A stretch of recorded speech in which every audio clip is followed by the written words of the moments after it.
Bom novo dia para você. Estamos iniciando a nossa conversa da Escritura nesta nova temporada. E este é o episódio de número 8, ano de 2025, e a gente está aqui com esse time que vem mais uma vez trazer essa conversa da Escritura para todos vocês que acompanham o nosso canal e essa conversa. Estamos tratando do nosso tema do ano com o livro Jesus, o Deus Conosco, o privilégio de conhecê-lo e fazê-lo conhecido. Este é o livro. Estamos no capítulo 3, hoje com a presença ilustre da autora do capítulo, pastora Maria Clara, nossa reitora. Seja bem-vinda, escritora. Um novo dia para todos que estão nos assistindo e nos escutando. É sempre um privilégio estar com os meus colegas pastores, pastor Jairo, pastor Orcélio, pastor Peniel, aos alunos do NECO que estão conosco. E vamos lá, vamos tornar Cristo conhecido. Maravilha. Pastor Peniel Pacheco, seja bem-vindo. É uma alegria poder participar, um bom novo dia para todos. Eu vou aqui reiterar, meus cumprimentos ao Jairo, nosso condutor, mestre aqui, que vai orientar nossas falas, ao querido pastor Orcélio, a nossa querida reitora, a nossa Maria Clara, e aos nossos amigos e irmãos que estão ali na sonoplastia, na técnica ali, fazendo os cortes necessários. Se te sair alguma coisa errada, pode cortar, tá bom? E a você que nos acompanha, espero que seja um momento agradável de edificação espiritual para as nossas almas. Peniel foi o único que já participou este ano, inclusive, porque ele veio alguns dias atrás, em um programa anterior, para falar sobre o seu capítulo, que foi tratado recentemente. Pastor Orcélio, seja bem-vindo, professor. Um bom novo dia a todos, que esta noite seja uma noite de paz e de edificação espiritual, pois estamos diante de um tema escrito pela nossa querida reitora da UNIECO, professora Maria Clara, e é sempre um prazer ter como moderador o nosso líder, pastor Jairo, e ter um dos companheiros que sempre descortina os momentos mais difíceis no âmbito teológico e bíblico, que é o nosso querido pastor Peniel. Opa, aumentou muito a minha responsabilidade desse jeito. Agora pesou, peso ficou maior. Ó, chega o fardo, pesou Amém. aqui. E a todos aqueles que estão ao alcance da nossa voz pela multimídia, que Deus possa abençoar você e toda a sua família. Amém. Nosso time hoje está completo aqui. Temos o Sadi, a Karina, o Natan, temos o pastor Davi aqui para dar a devida assessoria e respaldo. E nós queremos mandar um abraço a todos que estão nos acompanhando, já ligados ao vivo e a cores. Eu espero que você que ainda não se inscreveu no canal, o faça, ativa o sininho, coloca lá direitinho, curte, compartilha, passa para outras pessoas. É ao vivo e aí você pode estar compartilhando com pessoas em outras cidades, em outros países, e os irmãos da igreja também. Cumprimento os queridos que estão aí das alvoradas, toda a liderança, porque isso com certeza vai ser um motivo de debate para vocês aí na sequência. Vamos lá. É desafiador para nós aqui, meus colegas de mesa, tentar esboçar aí uma conversa, um debate, nestes poucos minutos, sobre o que Jesus falou de importante. Este foi um desafio imenso, tenho certeza, para você, pastora Maria Clara, ao escrever o capítulo desse livro. E nós tentaremos aqui, com esse grupo de comentaristas, humildemente, abordar alguns pontos das falas, do conteúdo das palavras de Jesus, do ensino, dos discursos, das pregações, das parábolas faladas pelo Senhor Jesus Cristo. Conteúdo do ensino do mestre, a doutrina de Cristo, a mensagem do reino, a ética, o comportamento, o amor, o perdão, a verdade. O título, O que Jesus falou de importante, ele serve para realçar o ensino no contexto do nosso livro do ano. Até porque, como dizer que ele falou algo que não seria importante, né? Acho que não tem como.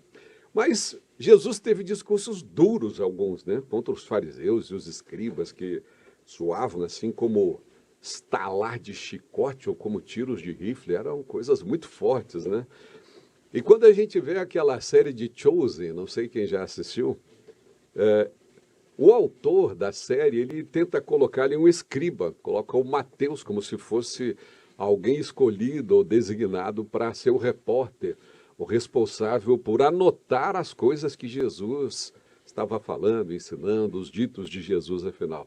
Mas eu acho que até nisso existe algo de sobrenatural. O próprio Jesus afirmou que o Espírito Santo é que lembraria aos discípulos aquilo que ele tinha falado. Então, com certeza, nem todos os escritores, os escritos da época, teriam condições de registrar o que Jesus falou.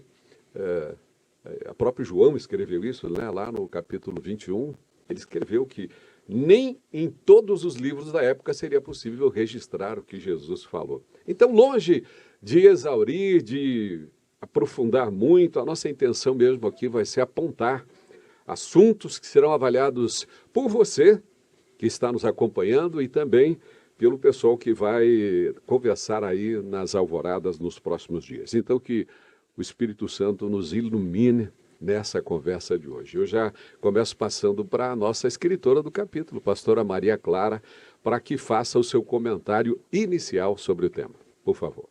Realmente foi um grande desafio escrever esse capítulo.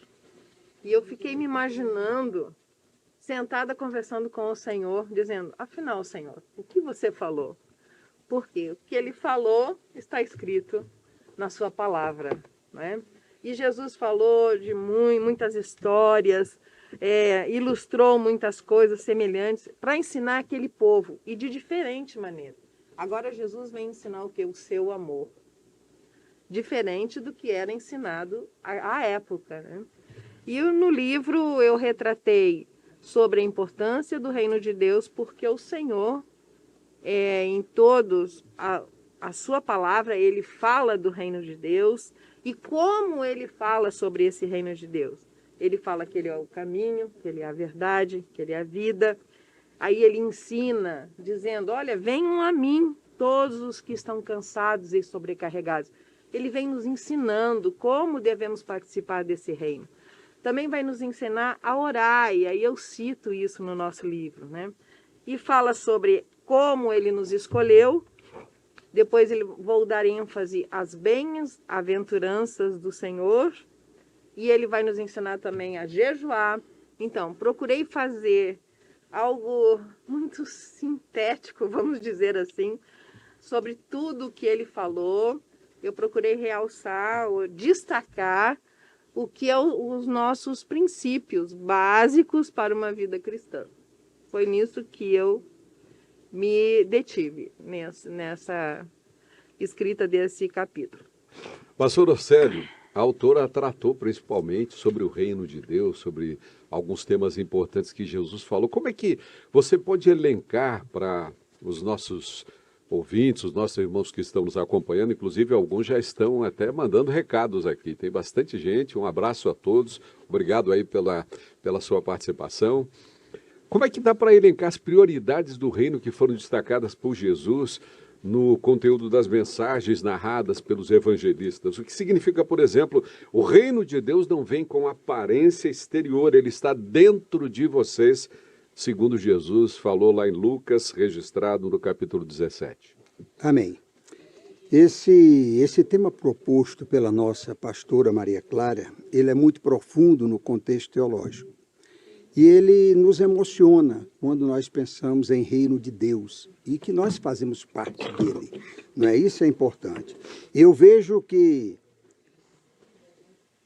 nesse capítulo a Escritura aborda pontos centrais da mensagem de Jesus, tais como a revelação de Deus, a meditação exclusiva de Cristo como caminho para o Pai, que é o caso da oração, que nos ensina isso aí que ela falou agora, a responsabilidade da igreja de proclamar essa mensagem, como ela bem diz, proclamar a chegada do reino de Deus, não é isso, professora? Sim.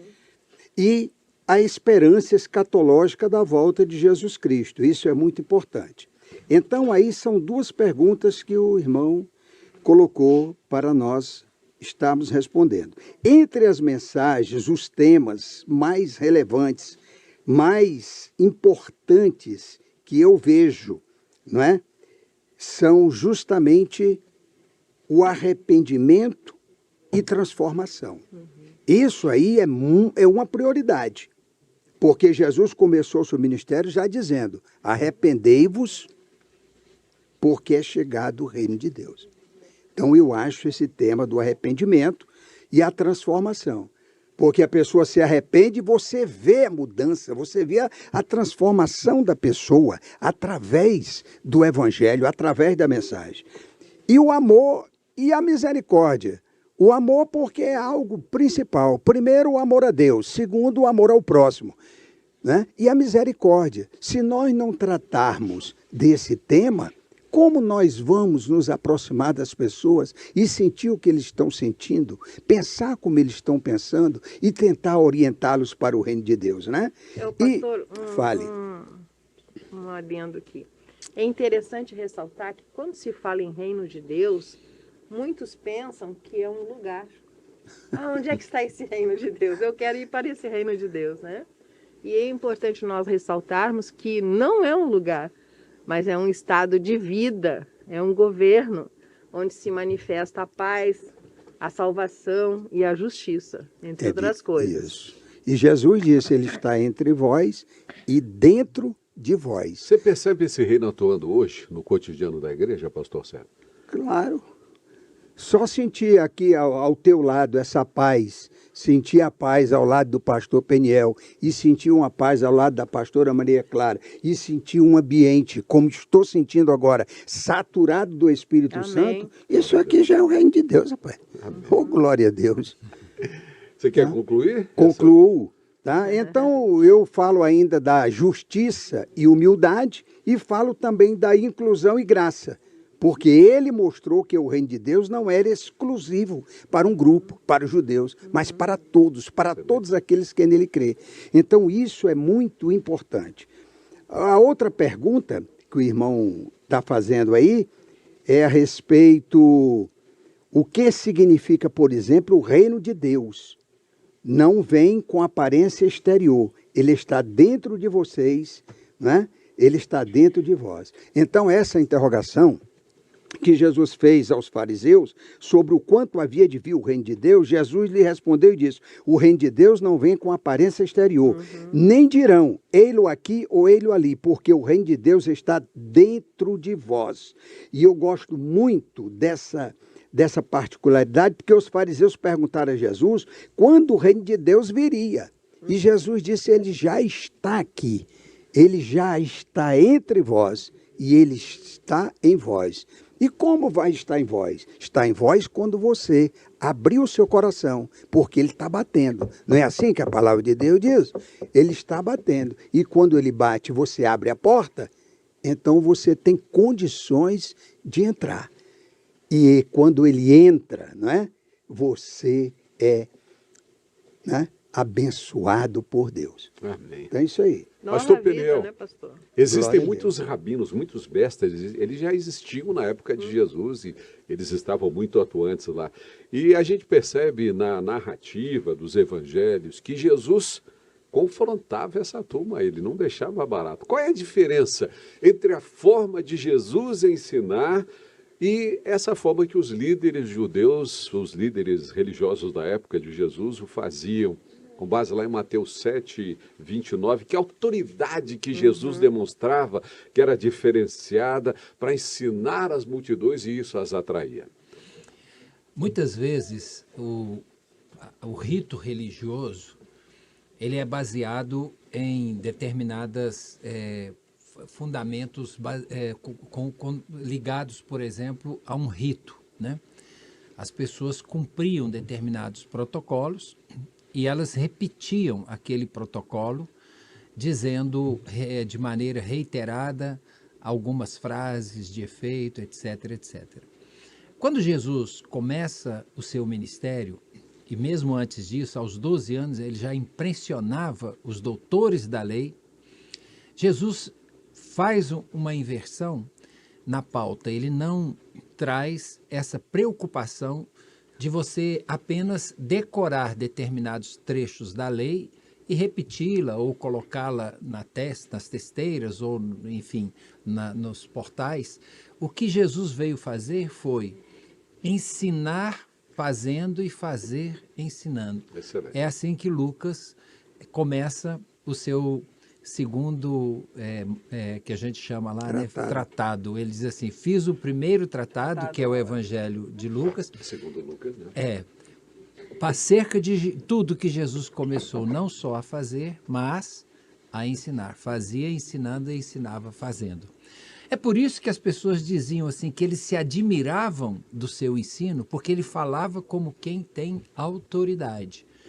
Essa autoridade não só é uma autoridade moral, porque Jesus falava com convicção e falava com coerência em relação ao seu próprio comportamento, mas era também uma autoridade espiritual.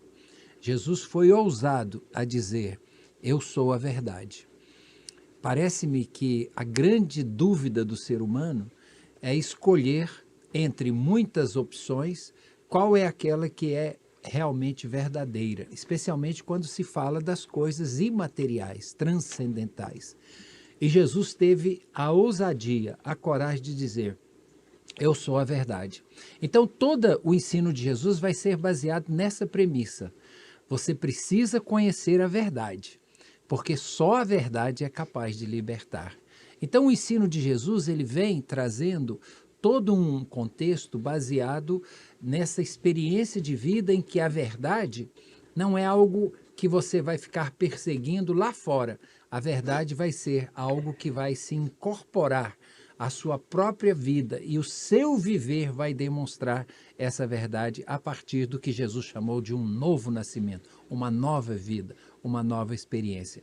Então hoje, por exemplo, quando a gente vive o Evangelho de forma autêntica, o nosso comportamento já é uma mensagem e já atesta a verdade e a realidade do Evangelho. Isso é muito importante, porque não se trata apenas de decorar determinadas frases de efeito, mas é trazer para dentro de si. A Bíblia diz assim, aos Colossenses, quando Paulo escreve, habite ricamente em vós a palavra de Cristo. Essa palavra que faz a diferença. Eu queria fazer um comentário nessa sua fala, rapidamente, porque Jesus, ele traz a sua experiência da vida com o Pai. Ele vem do Pai e ele tem, vamos dizer assim, a autoridade da sua origem. Mas ele também demonstra, quando ele fala, quando ele ensina, conhecimento das Escrituras que tinha na época. Ele conhecia as leis, os profetas, os salmos, ele cita isso. Como entender essa diferença da autoridade que vem da origem de Jesus e do que ele estudou na leitura, no conhecimento que ele teve da Torá? Interessante você fazer essa abordagem, porque quando Jesus vai na sinagoga, ele entra ali e ele é chamado para fazer a leitura. E foi-lhe dado o livro, o rolo do livro do profeta Isaías. E diz a Bíblia, ele achou o lugar em que estava escrito, eis que o Espírito do Senhor é sobre mim, pois que me ungiu. Naquele tempo não tinha divisão em capítulos nem em versículos. Se Jesus achou o lugar, mesmo não tendo esses endereços que foram feitos posteriormente, significa que ele tinha amplo conhecimento das Escrituras e ele era capaz de identificar até onde estava localizado determinadas falas ou determinadas expressões. Ele tinha, sim, familiaridade com a lei, e não só com a lei, que era a Bíblia da época, mas ele tinha a familiaridade com o Pai, que foi o que você mencionou, né?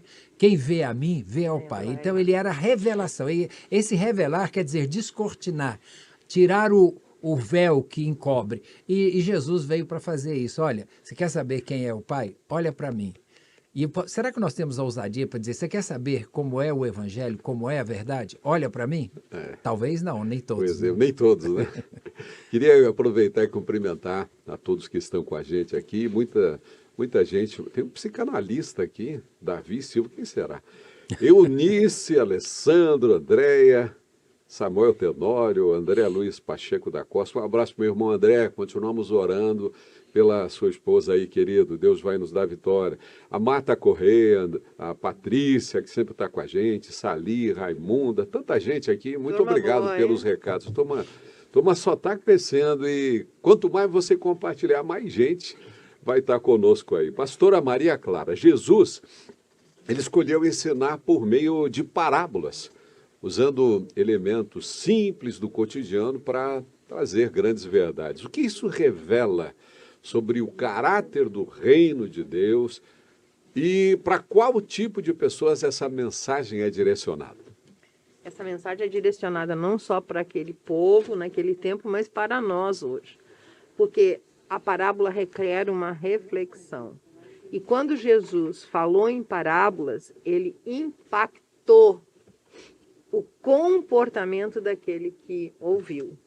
E assim deve ser a palavra de Deus nas nossas vidas hoje. Ela deve nos impactar para que haja restauração, para que haja arrependimento e haja o reconhecimento de que nós possamos fazer parte desse reino de Deus.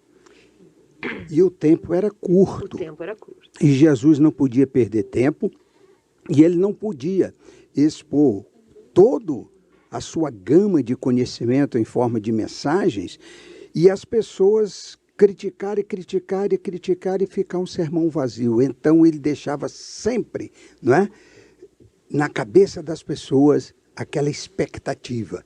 E a parábola, ela atrai. E a pessoa, os próprios discípulos, quando não estavam tão ligados, mestre, o que tu quis dizer com isto? A reflexão, hoje nós não temos esse tipo de reflexão, Será que hoje a gente não complica demais a mensagem do Evangelho? Tem tanto coach, gente boa falando, né, Daniel? Tanta coisa assim. Pastora Maria Clara, será que hoje a gente não complica demais? Quando Jesus simplificava, a gente tenta complicar e demonstrar muita sabedoria humana, muita pompa. Como é que a gente pode voltar às verdades poderosas que Jesus utilizava através das parábolas? Olha, o Evangelho ele é simples, muito simples, em tudo. Ele nos traz uma boa nova.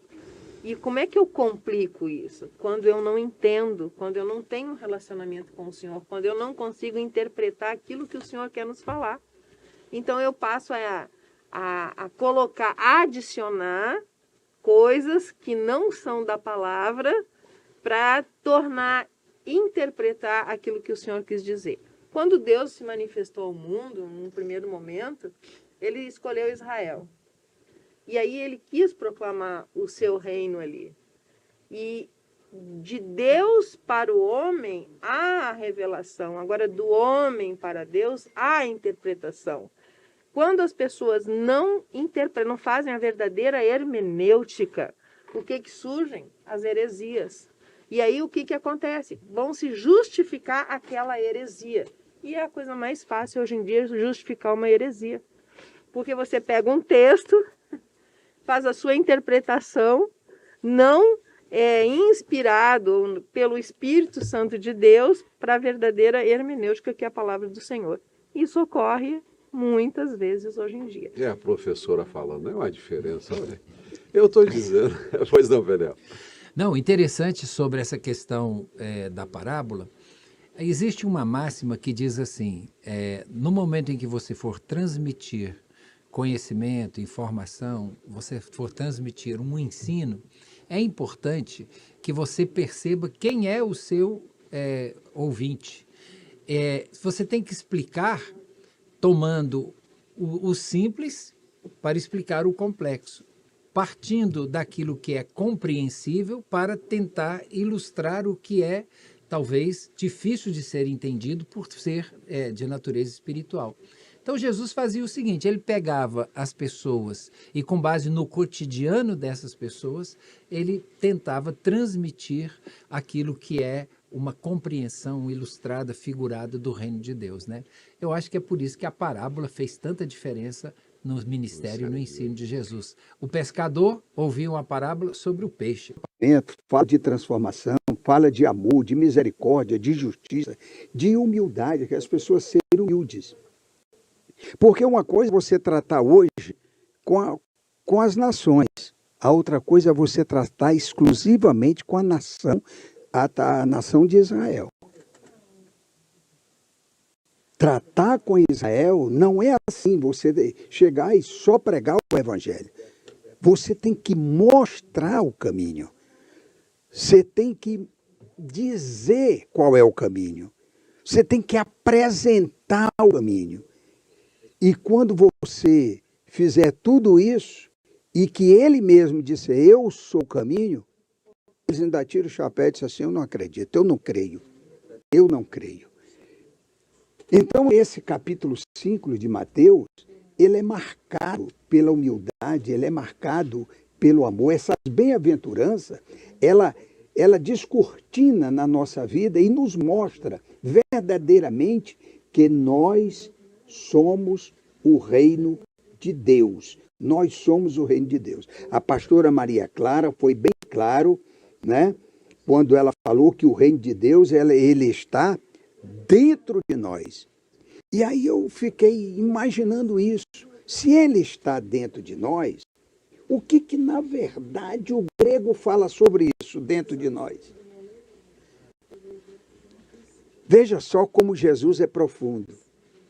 No grego, entos humon, pode significar no meio de vós e dentro de vós. Então, com uma palavra só, Jesus Cristo chega e nos apresenta. Então, eu glorifico a Deus pelo aquele capítulo 5, 6 e 7 de Mateus, não é? Principalmente o capítulo 5 das bem-aventuranças, porque a gente sente firmeza naquele que está apresentando o reino de Deus. Esse aí eu vou seguir. Esse eu vou seguir. Por quê? Porque realmente ele se apresenta como aquele que tem condições de colocar dentro de nós este reino. Basta crer no seu nome. Eu estou percebendo que o pessoal colocou recadinhos aqui dizendo que tinham perdido o áudio, né? Pessoal da técnica. Perdeu muito ou foi bem pouquinho? Alguns segundinhos aí. Então, ok, tá tudo em ordem. Mas seria bom estar com fonezinho, né? Porque a gente está sem fone aqui, mas a Maria Clara está de máscara. Eu acho que, será que a máscara ajuda? Essa foi a intenção? Foi Não, a máscara está bem, está bem. Então não está atrapalhando, uma não. coriza. A altura labial não deu certo, né? Mas a pastora Maria Clara explicou aqui para a gente, fora do ar, né? Fora da Segura conversa, a pergunta do que ela Davi está aí, que preservando são a turma aí, Exatamente, porque ela gripada. que é um pouco resfriada, né? Então por isso que ela está explicando aqui, né? Que a senhora não está sem os dentes da frente, né? Porque tem gente que usa máscara para esconder, né? Eu gostaria de acrescer uma palavra do pastor, Claro. que além de professor grego, é o nosso professor de hebraico no UNIECO. Ele é uma benção. E o Uma professor, sumidade. ele nos ensinou algo muito interessante, que quando nós citamos as bem-aventuranças, Cristo em mim, me lembrou a sua aula, pastor, quando o senhor falou de Abraão e Sarai, a mudança de nome. Como nos impactou aquilo? O senhor poderia repetir o seu ensinamento? Que é o mesmo ensinamento. Porque o tetagrama, ele leva o rei. 2 reis. Abraão não tinha. Abraham não tinha o rei. Sarai não tinha o rei. Mas quando Deus chama-os a si, diz, eu vou mudar o nome de vocês, Deus está colocando ele dentro deles. Está colocando o rei, né? Abraham e Sara e não Sarai, Sara, está colocando aqui. Ou seja, eu estou colocando parte do tetagrama, estou colocando dentro de vocês. Ou seja, o reino eu estou colocando dentro de você, Abraão, e estou colocando dentro de você, Sara. E a partir dali é como se foi tudo transformado. A vida deles mudou de uma maneira gloriosa. Maravilha. Né? Pastor Peniel, ainda continuando dentro do Sermão do Monte, Mateus 6, Jesus ensina a orar. Jesus ensina a orar, a oração do Pai Nosso. E ele revela nessa oração um padrão de relacionamento com Deus que é centrado no reino e na vontade de Deus. Em que isso difere daquelas orações que a gente usa muito hoje, né? As mais utilitaristas, imediatistas, tão comuns no nosso dia a dia. Como é que a gente pode desenvolver uma vida de oração a esse molde que Jesus nos ensinou, tão profunda e alinhada com o reino? Jesus falou bastante sobre oração, né? É interessante que aquilo que Jesus queria enfatizar e que ele falava repetidamente era algo que ele atribuía uma importância maior do que aqueles assuntos que eram abordados assim esporadicamente, né? E os discípulos tinham dúvidas sobre como deveria ser o comportamento na oração.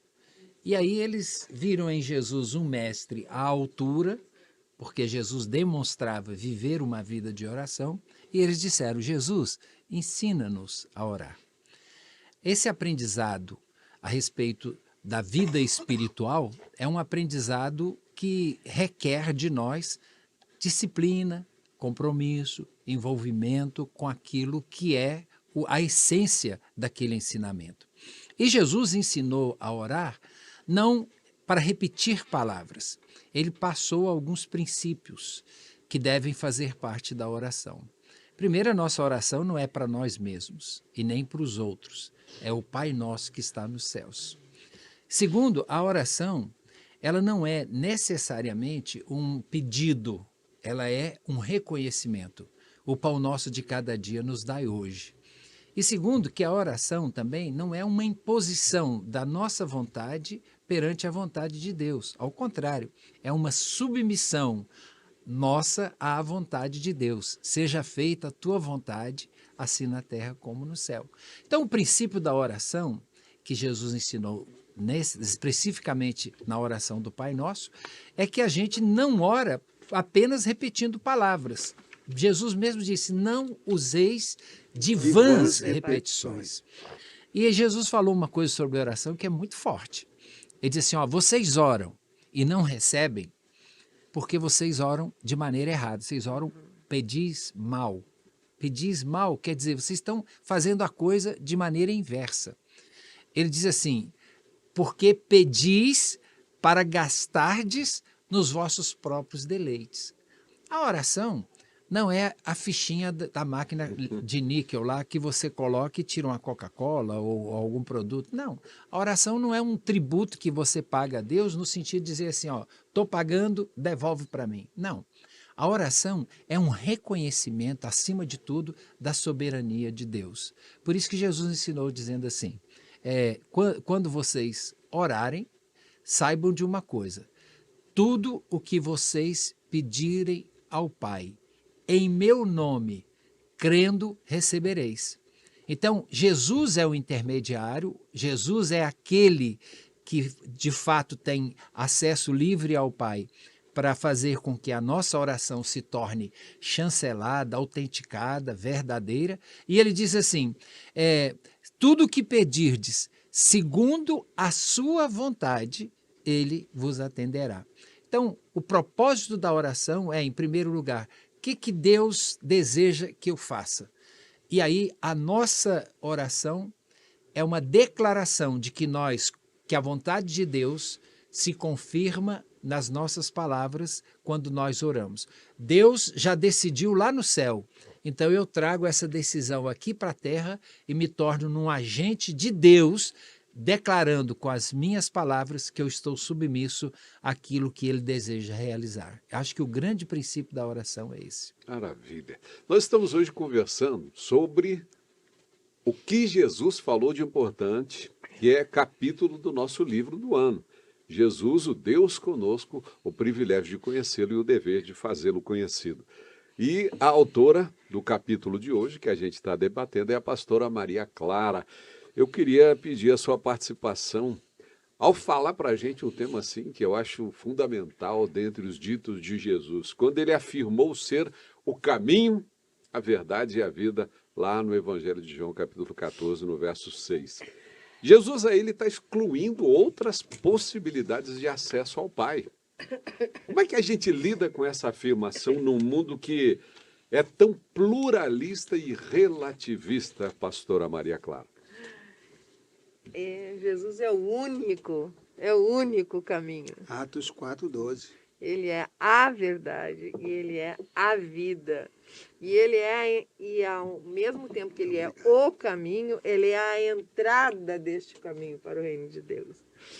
Então, quando nós não reconhecemos isso, quando nós não temos uma experiência real com o Senhor, quando nós não nos relacionamos através da sua palavra, nós não podemos reconhecer que Ele realmente é o caminho, que Ele é a vida e Ele é a verdade. Um grande filósofo e monge do século XV, ele diz assim: sem o caminho não se vai, sem a verdade não se sabe, e sem a vida não se vive. Como podemos viver hoje uma transformação de vida num mundo tão globalizado se nós não conhecemos esse Jesus? Se nós não entendemos qual o propósito de Deus na minha vida? Qual o meu propósito como serviço de Deus neste reino de Deus? Então, é importante eu saber do arrependimento, de eu saber da minha restauração, da minha regeneração, do meu relacionamento com Deus. Quando o Senhor ora a Deus, ao Pai, que tem aquela comunhão íntima, Ele nos ensina a importância desse relacionamento. Se Jesus, o Filho único de Deus, tinha esse relacionamento íntimo, eu devo seguir o mesmo exemplo. Muito bom. Pastor Orcélio, existe um texto maravilhoso que todos conhecem e gostam muito dele, lá em Mateus 11:28, quando Jesus faz um convite maravilhoso 28:30. né, para que a gente venha e encontre descanso nele, né? Vinde a mim. E esse descanso que se encontra em Jesus, ele é tanto espiritual quanto emocional. Traz paz, traz tranquilidade. Como é que esse descanso entra em contraste assim com os modelos modernos que existem hoje de produtividade, de autossuficiência? O que significa na prática tomar o jugo de Jesus hoje? Tudo bem. A sociedade de hoje é uma sociedade consumista. É uma sociedade que vive para produzir. Veja alguns países asiáticos que não param para nada. É constantemente trabalhando. E isso tira das pessoas muitas oportunidades de descanso. E existe o descanso físico e o descanso espiritual. Quando Jesus fala, lançai sobre mim as vossas ansiedades, é porque ele sabe que nós chegamos a um ponto que nós chamamos de esgotamento. Lembram da época lá dos sumos sacerdotes e dos sacerdotes da época de Malaquias? Eles chegaram a um ponto, não é, que eles relaxaram na vida espiritual, no sacerdócio. Estavam fazendo de qualquer maneira. Ah, eu trouxe aqui um carneiro, como é que está aí? Ele está só com a perna quebrada. Não, vai assim mesmo. E esse ali? Não, ele está ferido. Não, vai assim mesmo. Então a pessoa relaxa. Isso por quê? Porque chegaram a um estresse muito alto. Porque se faz um tempo, não se vê mais a glória de Deus. Se faz um tempo, todos aqueles sacrifícios, e o Messias não vem. E hoje nós estamos vivendo esse momento. E muitos estão cansados. E eu digo para essas pessoas, ei, não desista, porque é num abrir e piscar de olho que ele vai vir. Então, quando você relaxar, ele vai vir. Então, não relaxe. A sociedade atual, há uma pressão constante para estar sempre ocupado. Sempre ocupado, sempre ocupado, sempre ocupado. Não há descanso. E nós precisamos de descanso. Não só físico, mas também o descanso espiritual. E o descanso espiritual, ó, tem origem aí, ó, na oração.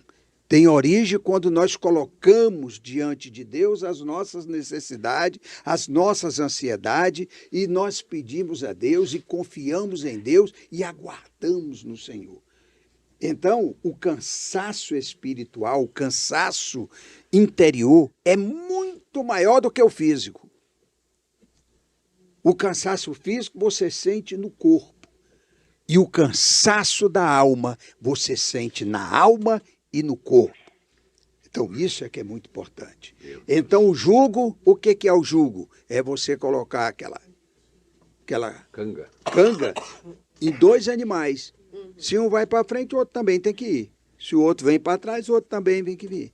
Então, Jesus Cristo, ele diz, ei, o meu jugo é suave. O meu jugo é suave. Então, quando nós assumimos, muitas pessoas, puxa, mas e com ele? Ele diz que eu sou o caminho, a verdade, e nós vamos segui-lo. Como vai acontecer isso? Como será isso? Como será isso? E aí eles achavam que era uma coisa absurda. E Jesus Cristo disse que não. Não. Vinde a mim, todos vós que estáis cansados e oprimidos, e eu vos aliviarei. E a gente sente alívio realmente quando a gente chega à presença de Deus. Descanso Um descanso no no Senhor Senhor. Jesus.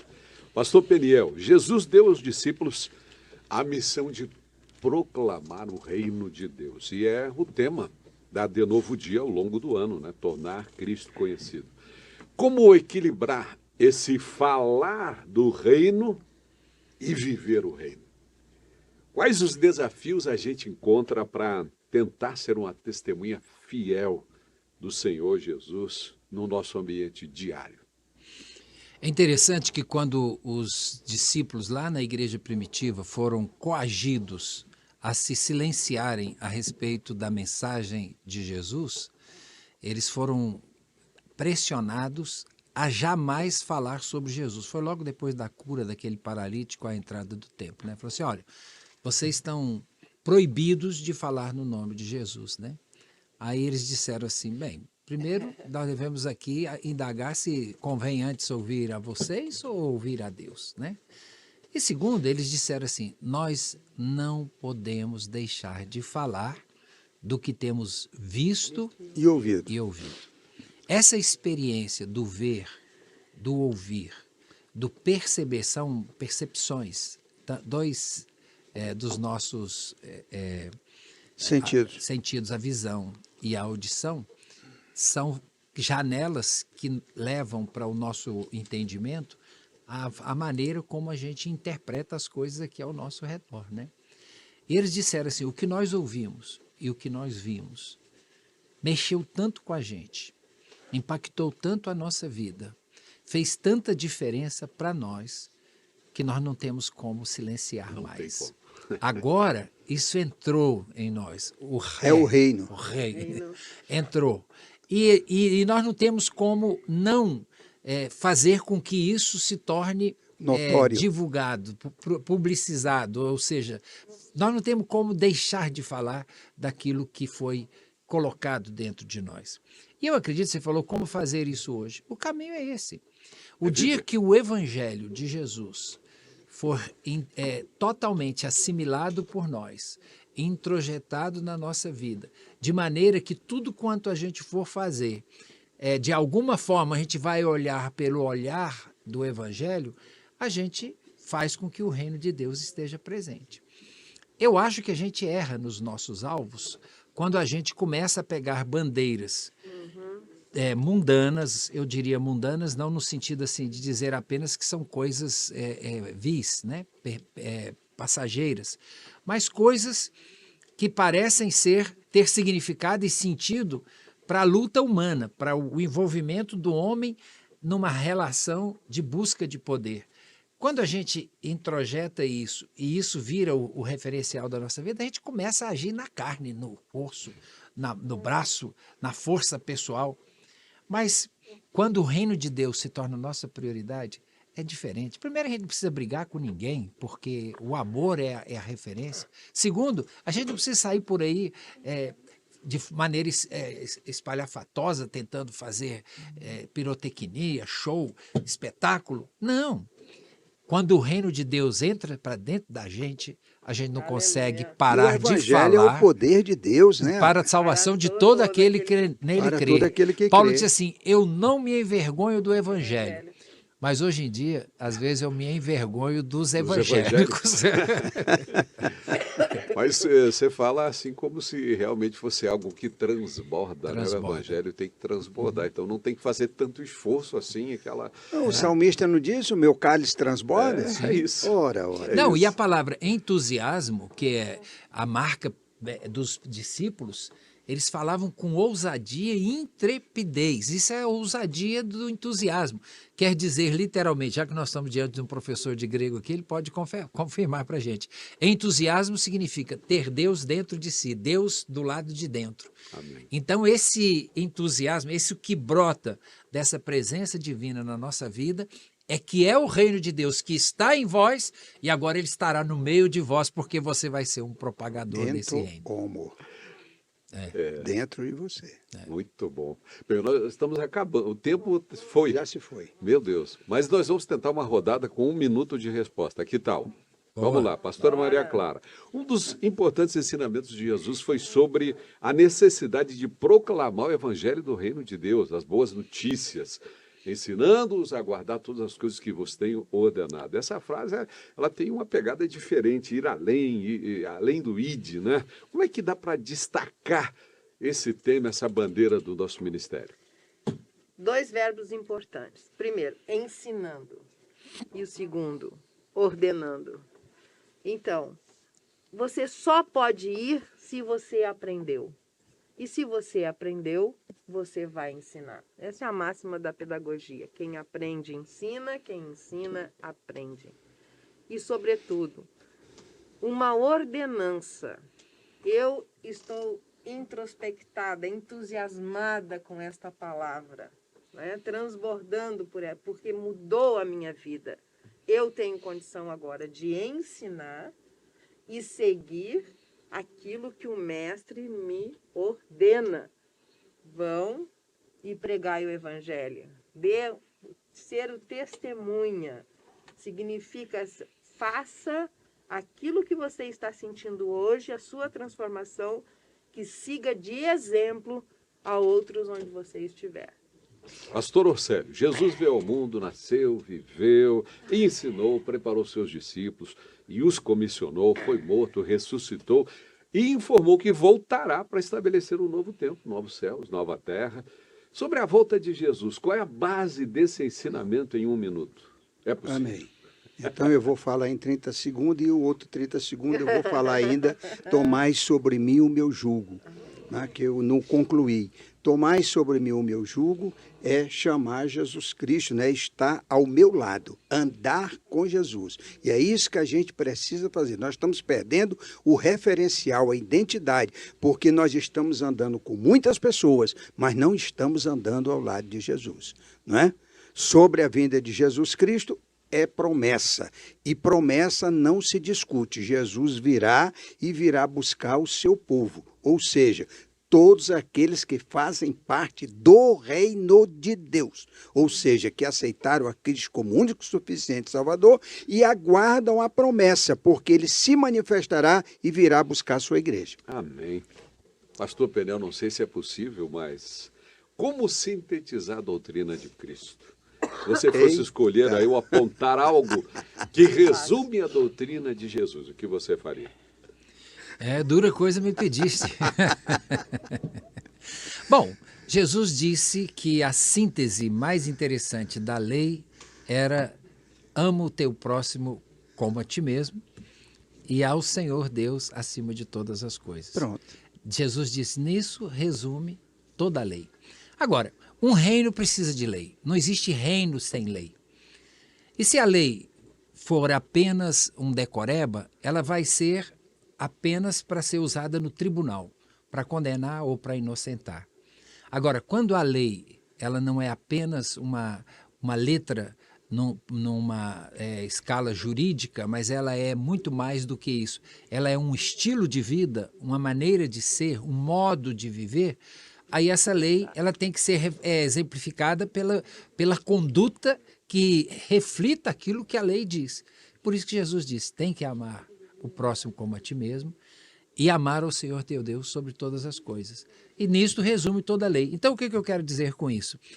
a lei que Jesus ensinou e a mensagem que Jesus deixou tem a ver com a palavra amor. Amor. E isso resume toda a vida e toda a vivência no reino. Pois não, E professor Océlio? esse modus vivendi é muito importante porque nós somos a carta de Cristo e todos têm que ler em nós Aquilo que ele sobre ensinou. aquilo que ele ensinou, que é o Evangelho, é o reino de Deus. Amém. Amém. Vou pedir à pastora Maria Clara que ore, abençoe os nossos ouvintes, os irmãos que estão acompanhando a nossa conversa.